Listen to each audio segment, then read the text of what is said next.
And the double click. All right, back on that ish. We are Part back. two. This time is Part personal. 2, part 200. Listen, Double we just XL. got parts for you. Word. We So got yeah, more man. parts. We got more parts for you than Planned Parenthood. Ooh, is that where you going with that? I had a conversation about that recently. Canceled. Well, you know what side of the conversation I fell on, on What that side? What was the conversation. conversation? Well, it was just people who, you know, were talking about Planned Parenthood is like harvesting fetal parts and stuff like that. That kind of stuff. Hmm.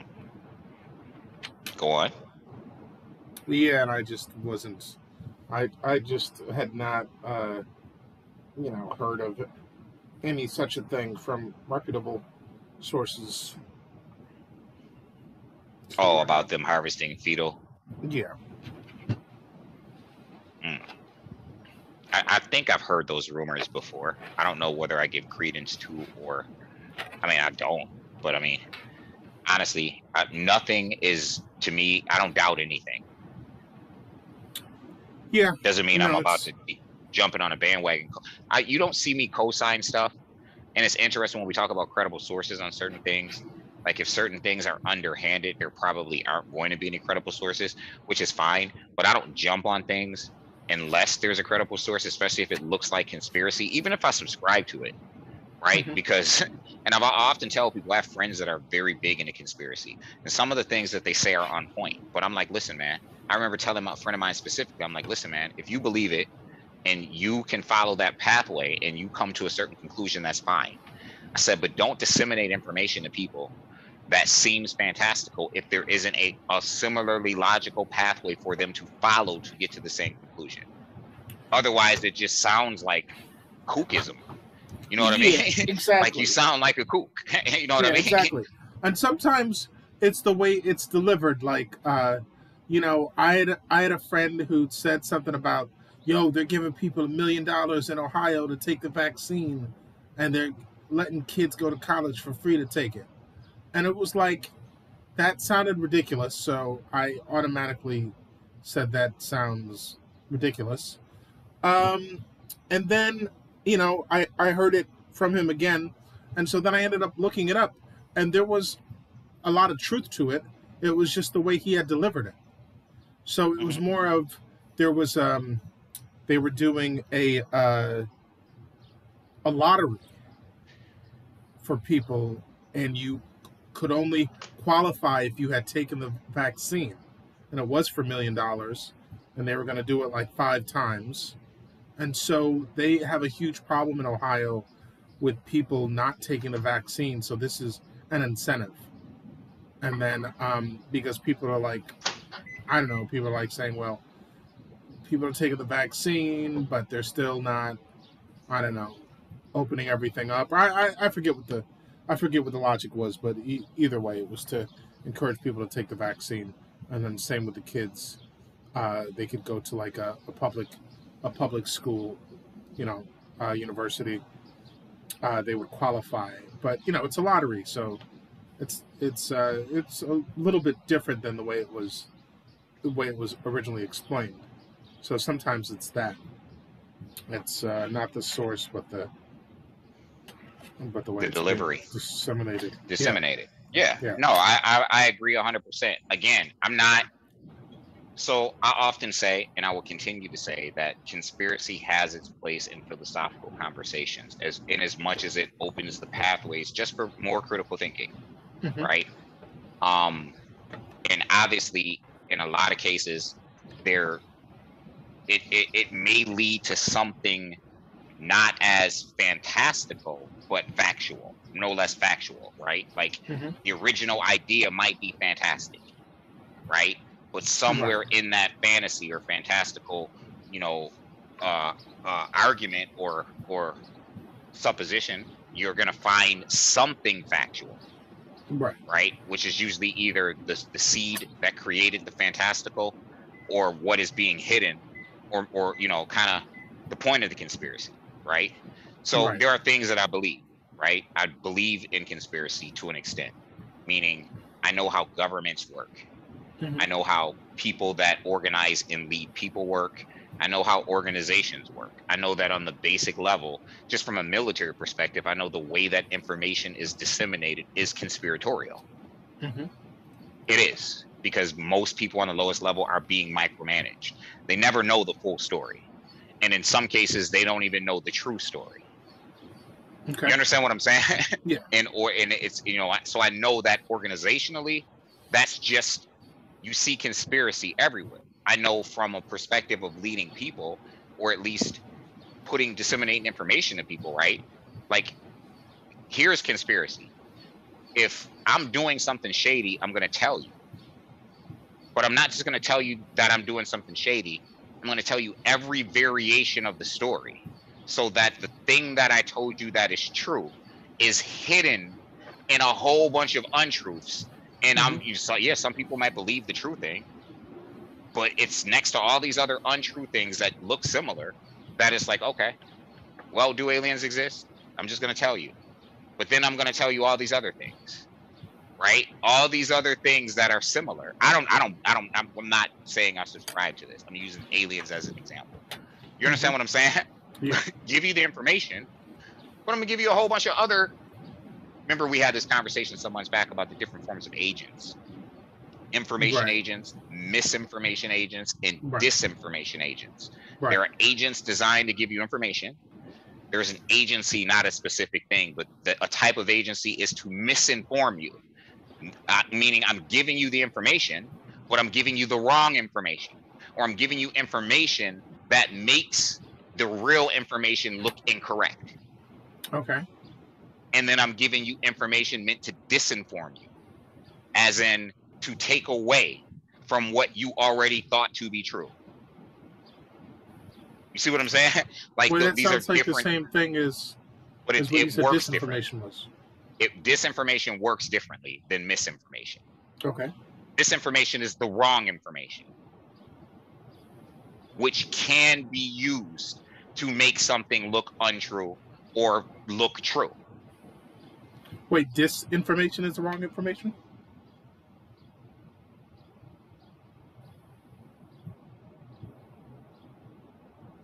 I lost you. Yeah, you did. I'm back. Okay. So misinformation is meant to misinform. It can be used to make something look true or untrue, Okay. which is different than disinformation, which is untrue information. I see. Okay. You see what I'm Okay. saying? Yeah. When I misinform someone, it's because I want to make something look true that isn't, or that it makes something look untrue that is. Hmm. You see what I'm saying? Yeah. To disinform you is just to give you wrong information Right. and perpetrate it as truth, which our ruling bodies use all three, and they use them successfully. Wait, dismiss, and what was the third? In It's Oh, just okay. information, Oh, okay. disinformation, misinformation. Okay. I mean, the military uses them brilliantly. Brilliantly. These are the things that I use in order for me to get a scope on how things work. I use the military because I was in the military. I have an intimate knowledge of being in the military. I had top secret clearances because of my job in the military. So I understand how these forms of information are used in the military, just on a military level. Now we're Okay. talking an enclosed society of micromanaged people. Okay. So very quickly, for our listening audience and for our watchers, blink twice if aliens are real. Shake your head if they're not.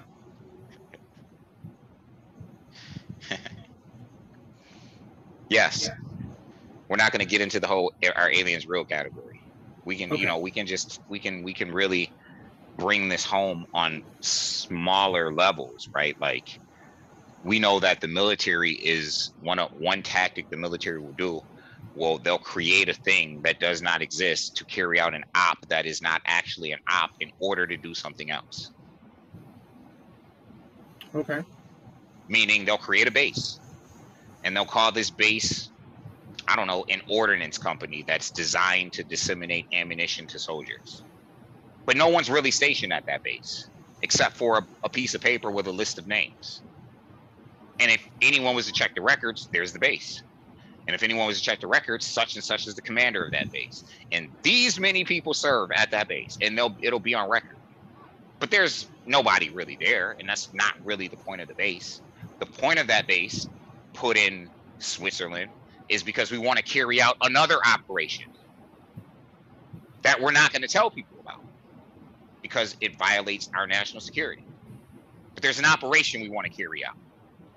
And those who are in the know what the operation is, and they're conscripted or pulled into a unit, and you're only told what you need to know.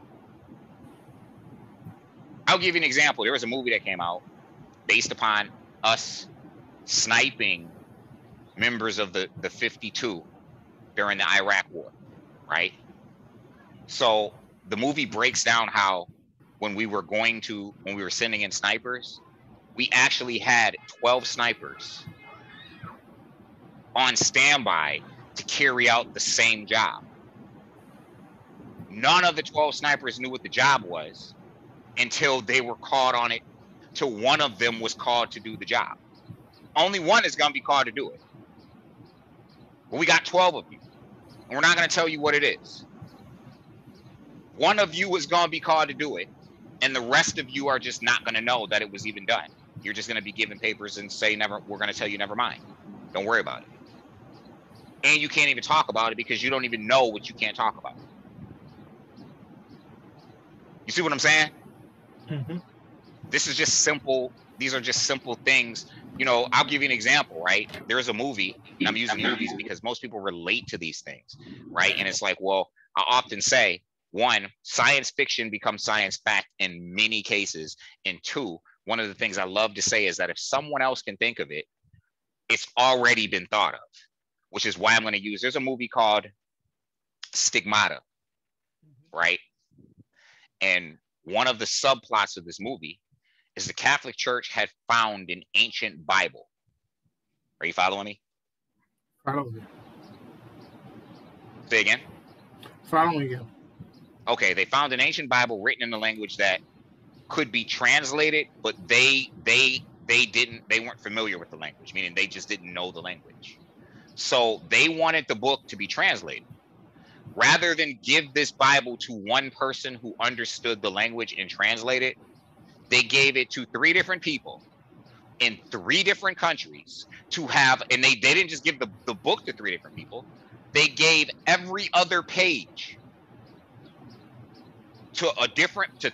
they split every other page up between 3 different people in 3 different countries and had them translate their pages in their language because they didn't want them to know what they didn't want them to be able to put together what they were translating before they could see what it was.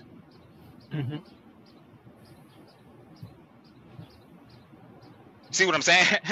So it's like somebody gives one page to me, then they give the other page to you, then they give the next page to Dwayne, and they do that in consecutive orders. And you translate it in a native Ghanaian tongue, and I translate it in German, and Dwayne translated in maybe some dialect in Jamaican that people just aren't privy to.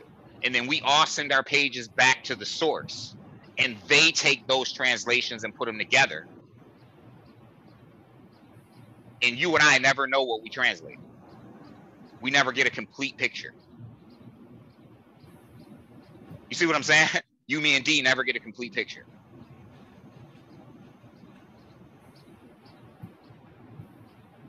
Stuff like that happens all the time. But anyway, you know what I'm going to do? What's that?